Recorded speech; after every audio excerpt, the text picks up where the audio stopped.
were driving here for hours and hours across these plains, thought we'd have some thoughts on the Llano, what it means, what its importance is. It's kind of an interesting area. It was one of your typical homestead areas. It was opened up under the Homestead Act.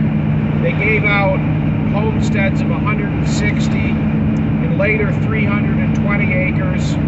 People from all over the world came out here with just nothing, no idea what was facing them. They came from Europe, they came from the East.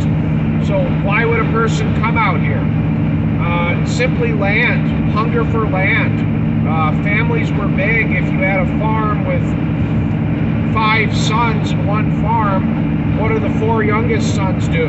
Doesn't matter if it's Connecticut, Vermont, Germany, Italy, same story. They had that hunger for land in those days. And they'd come out here, and there's land here. There's absolutely nothing wrong with the soil out here. This is a high quality soil. The pH is about 7. It's a neutral soil. It's unleached by excessive rainfall. So pretty much if you could break the native sod off of this land, you could bring forth crops of wheat. And that was what they dreamed of, was having their own land where they could grow wheat, which they considered to be the king of grains.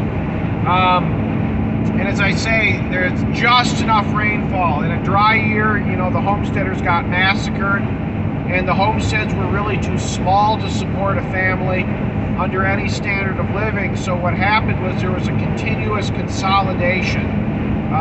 People would give up, people would sell out, their neighbors would buy their places.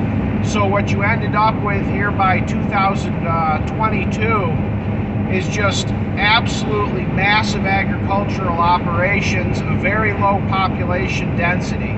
At this point, these plains are essentially one of the great resource production zones of North America. There's very, very few people that are just out here for the scenery or just living out here.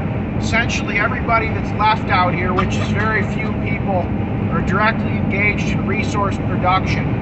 There's massive wind farms, massive amounts of electricity come off of this landscape, massive amounts of beef, massive amounts of wheat. And as we go farther to the east, we're going to come into areas where we have the we have an aquifer, I can't say the word, we have an aquifer, Ogallala Aquifer, with near surface water. So you're going to see also massive irrigation and pivot irrigation schemes as we travel to the east. But where we are right now on the New Mexico side, we're still mostly in what you'd call the dry land portion of the Llano, and there's just a lot to say about the history of homesteading out here. One of the things that's kind of notorious was the psychological aspect that this land had on people, because as I said, strictly speaking, it's fertile land, it's beneficial land, and it produces.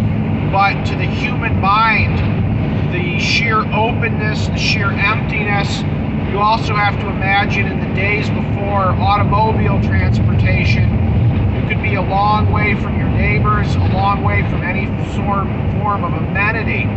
So it was somewhat notorious for inducing actual psychosis in the settlers. A lot of, particularly the female settlers, a lot of the women, the mothers would absolutely go mad. And a lot of the farm abandonments that led to the population being reduced and consolidated were actually occasioned particularly by the female of the family simply breaking down and the family unit being unable to function as a farm family.